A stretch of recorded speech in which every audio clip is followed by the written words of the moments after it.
V'de bırakırız. Açılımı Auto White Balance. Bir otomatik ayarımız daha var. AVB V.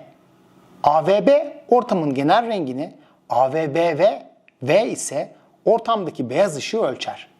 Ancak video gibi uzun süreli çekimlerde ya da fotoğraflarda flash kullanıyorsak değişken tonlardan kaçınırız. Böyle durumlarda Kelvin ayarını manuel gireriz. Çünkü AVB ayarı anlık ölçüm yapar ve ortam ışığı değişkendir. Beyaz ayarını bir türlü tutturamıyorsak ne yapmalıyız? Mevcut ön ayarlı beyaz ayarlarından memnun değilsen kendi ayarını özel beyaz ayarı menüsünden yapabilirsin.